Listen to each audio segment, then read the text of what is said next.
আগামী মাসে হোয়াইট হাউসের ক্ষমতা হাতে নেবেন নবনির্বাচিত মার্কিন প্রেসিডেন্ট ডোনাল্ড ট্রাম্প। তবে দ্বিতীয় দফার শাসনামল শুরুর আগেই কপালে ভাঁজ পড়তে শুরু করেছে ট্রাম্প প্রশাসনের। বৃহস্পতিবার যুক্তরাষ্ট্রের কেন্দ্রীয় সরকারকে অর্থায়নের জন্য মার্কিন প্রতিনিধি পরিষদে ট্রাম্প সমর্থিত একটি বিল উত্থাপন করা হয়। তবে ঋণ সীমা নিয়ে মতামতের ভিন্নতায় পাশ হয়নি অনিয়মিত এই বিলটি, যা কেন্দ্রীয় সরকারের বেশ কিছু সংস্থাকে শাটডাউনের দিকে ঠেলে দেয়। এই দুর্যোগ কাটিয়ে উঠতে প্রতিনিধি পরিষদে আরও একটি বিল উত্থাপন করেন মার্কিন কংগ্রেসের নিম্নকক্ষের republican house speaker Mike Johnson, যা এর মধ্যে প্রতিনিধি পরিষদে 366 ভোট পেয়ে পাশ হয়েছে। এবার তা উত্থাপন করা হবে মার্কিন কংগ্রেসের উচ্চকক্ষে। সিনেটরদের ভোটাভুটিতে উতরে গেলে এতে স্বাক্ষর করবেন বর্তমান president Joe Biden.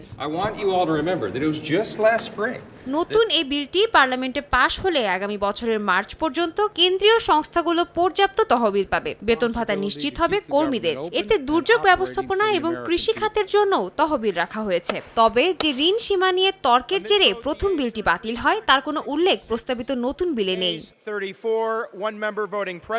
House speaker জনসনের দাবি, নতুন প্রশাসন সম্পূর্ণ ক্ষমতা হাতে নেওয়ার আগে পরিস্থিতি সামাল দেওয়ার জন্য এই বিলটি গুরুত্বপূর্ণ। তবে রিপাবলিকানরা পার্লামেন্টের সম্পূর্ণ দায়িত্ব হাতে নিলে পরিস্থিতি অন্যরকম হবে বলে মনে করেন মার্কিন কংগ্রেসের এই শীর্ষ রিপাবলিকান। তখনই ঋণ সীমা সম্পর্কিত নীতিতেও পরিবর্তন আসবে বলে দাবি তার।